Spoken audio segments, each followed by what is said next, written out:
Good morning, it's Tuesday, January 19th, and this is Slices of Wenatchee. We're excited to bring you a closer look at one of our top stories and other announcements every Tuesday, Thursday, and Saturday. Today, local immigrants weigh in on the Capitol riot. Today's episode is brought to you by Equilus Group Incorporated. Equilus Group Incorporated is a registered investment advisory firm in the states of Washington, Oregon, and Idaho. Equilus Group Incorporated, building your financial success. Learn more at equilusfinancial.com, member SIPC and FINRA. Also, as the pandemic, civil unrest, and dark winter days continue into the new year, Wenatchee Valley residents are reporting more feelings of anxiety, sadness, isolation, and discouragement. That's why we at the Wenatchee World and NABUR have organized a free interactive mental health panel. Join us on Thursday, January 21st from 6 to 8 p.m. and make sure to RSVP at wwrld.us/mental health panel. Now our feature story. We're going to walk down Pennsylvania Avenue. I love Pennsylvania Avenue. And we're going to the Capitol. We're going to try and give them the kind of pride and boldness that they need to take back our country. Jose Blasquez, a Leavenworth resident originally from Spain, received an email last Wednesday from a contact in Venezuela asking about what was going on in America. Unsure about what they meant, he turned on the TV to see a crowd of pro-Trump supporters violently breaking into the U.S. Capitol. At first, he thought the images on the screen were a joke. He got more messages from contacts in Central and South America, all of them in complete disbelief. None of them believed that something like that was actually possible in the United States. Blasquez remained glued to the television for the rest of the day. Nothing made sense to him. Blasquez pointed to an event in 1954 when Puerto Rican nationalists Lolita Lebron and 3 others also attacked the Capitol. In that case, 5 U.S. representatives were injured, and Lebron served 25 years in prison.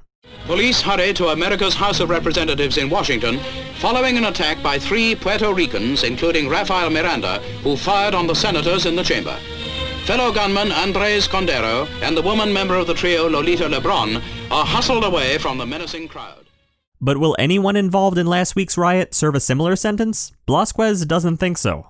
But according to him, nothing like this will ever change what the United States is all about. He says there will be countries that are better or worse, but no country is like the United States. Blasquez has been trying to start the path towards citizenship for 38 years, but he never had the time to do it because of his business. Now, after submitting his paperwork, he waits for his interview next month.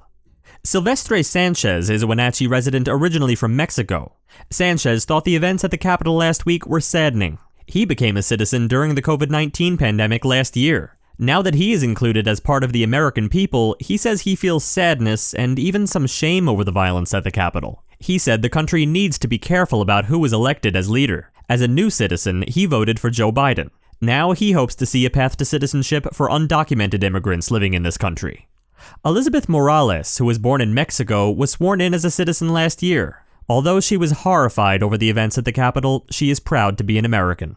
Morales wasn't in the country when last week's riot began. She was in Mexico with her daughters. There, she watched horrified as the riot broke out at the Capitol. It made it feel unsafe to return to the United States, she said. But Morales said she is proud to be an American.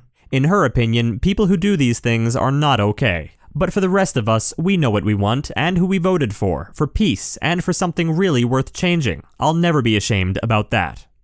To read this full story, visit us at WenatcheeWorld.com. Next, we'd like to highlight Gabrielle Page and Philip Lehman, who are sharing tastes of their Texan roots at their new restaurant. La Javelina Texas Kitchen opened at the end of November, and it offers a playful but modern menu of nostalgic flavors from their upbringing in Texas. Right now, they have a takeout window for espresso, breakfast, lunch, dinner, and cocktails to go. They'll expand to indoor seating with a small craft cocktail bar as soon as they are able to do so. They also offer heated patio seating and offer catering services. Page and Lehman have built a following through their booth at the Leavenworth Community Farmers Market. Their plan was to eventually open a brick-and-mortar space. The pandemic delayed the opening, but they worked through it step by step as conditions allowed. Finally, some local history. Wenatchee Valley history is brought to you by NABUR, your trusted neighborhood community. NABUR is a free online forum you can trust to connect with your community, focus on facts, and make a difference. Join the conversation. Visit wenatcheeworld.com/NABUR. In 2000, John Jacobson, a former Wenatchee doctor, donated the land that's become the Jacobson Preserve in Wenatchee's western foothills. Thanks for listening. We'd also like to thank our sponsor again, Equilus Group Incorporated, a registered investment advisory firm in the states of Washington, Oregon, and Idaho. The Wenatchee World has been engaging, informing, and inspiring North Central Washington communities since 1905. We encourage you to subscribe today to keep your heart and mind connected to what matters most in North Central Washington. Thank you for starting your morning with us, and don't forget to tune in again on Thursday.